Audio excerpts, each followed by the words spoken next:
पासंग जी, जयगांव में 100 करोड़ रुपए का लागत से पीएचई का घर घर पानी पहुंचाने का एक बहुत ही बड़ा प्रोजेक्ट चल रहा है। काफ़ी लोग इसके बारे में काफ़ी बार कहे भी हैं, बड़े बड़े नेताओं ने इस विषय में कहा है। जयगांव में एक तरफ 100 करोड़ का लगभग का प्रोजेक्ट घर घर पानी पहुंचाने के लिए होते हुए भी गांव-गांव में फिर हैंडपंप लगाना पड़ रहा है। अभी बड़ा बड़ा नेता का बात अगर करेंगे, घर घर जल जल तो मोदी जी बोला है, प्रधानमंत्री जी, उससे बड़ा नेता तो होगा नहीं। बोलता है कि घर घर पहुंचा दिया, इतना घर हम लोग पहुंचा दिए, इतना लाख पहुंचा दिया, ये किया वो किया, इतना करोड़। तो मोदी जी बोल रहा था दाजू, हम लोग नेपाली भाषा में उसका दाजू। यहाँ पे एक आगे आकर कोलकाता में दीदी, और दीदी बोलता है कि हम लोग लगा दिया। लेकिन एक तो बात है, बारम्बार हम लोग एक बात बोलना चाहता हूँ कि जो अभी तक हम लोग का जो नज़र में ये बोलते आए हैं कि घर घर जल जल, जो बात है वो ठीक है, लेकिन बात कहाँ हो गया है कि घर घर भी है, जल जल भी है, लेकिन पहुँचा तो नहीं है।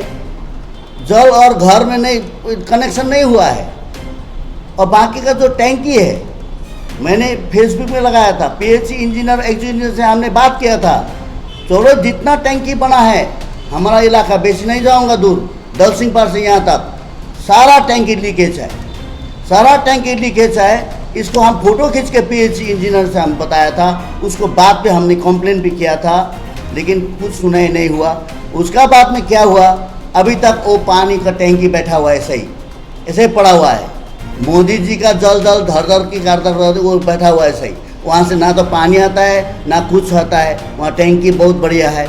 अब एक तो बात, दूसरा एकदम दुख का बात है, हम लोग का जो पैसा है, हम लोग टैक्स पेयर है, हम लोग गरीब आदमी सबसे बेसी पैसा देता है, लेकिन गरीब आदमी को मालूम नहीं है कि कहाँ पेमेंट करता है। हम लोग माचिस भी खरीदता है ना, वहाँ पे टैक्स पेमेंट करता है, उसको इनडायरेक्ट टैक्स बोलते हैं। जो डायरेक्ट टैक्स देते हैं उसी का सब चर्चा होता है, इतना लाख दिया, इतना लाख, लेकिन जो इनडायरेक्ट टैक्स देते हैं उसका तो चर्चा नहीं होते हैं। हम लोग इनडायरेक्ट टैक्स देते हैं, गरीब आदमी देता है, माचिस में, नून नमक में, सारा चीज़ में हम लोग इनडायरेक्ट। अभी तो पानी एक बोतल खाया तो जैसा मिनरल वाटर खाने से उसमें भी हम लोग टैक्स देते हैं। तो हम लोग का जो टैक्स है, जैसा कि जो तुरसा नदी में आप जाइए, वो जो मैंने जो शमशान घाट बनाया जो उस मुक्ति धाम से नीचे कितना बोरिंग किया गया है, 100 तो वहाँ पे बोरिंग कर दिया बगान, वहाँ पे वो बेकार बैठा हुआ है, ऐसे ही बैठा हुआ है।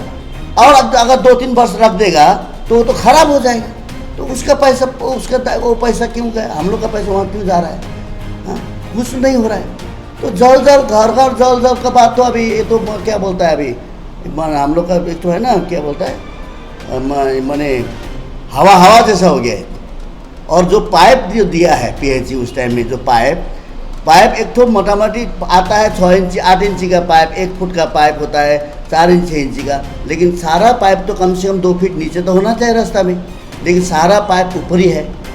कोई पाइप अच्छा से नहीं बिठाया गया, उसका पैसा धंधली हो रहा है, सारा पैसा ऐसे ही चला गया। हम लोग का जो जल पानी का दम है गया, और उसका इसके कारण से वो लोग तो अभी उसको पता नहीं सके, लेकिन अब फिर चापाकल उसको देने में शुरू किया है, हैं? वो देने नहीं सका, चापाकल रास्ता में लगाया, क्योंकि ज़मीन तो अभी नहीं है, सब तो खा गया, टीएमसी वाला ज़मीन लूट लिया, जितना ज़मीन था इधर उधर लूट लट करके मेरा तेरा करके शेष हो गया। अभी ज़मीन पानी कहाँ जाएगा रास्ता में, ऐसे है।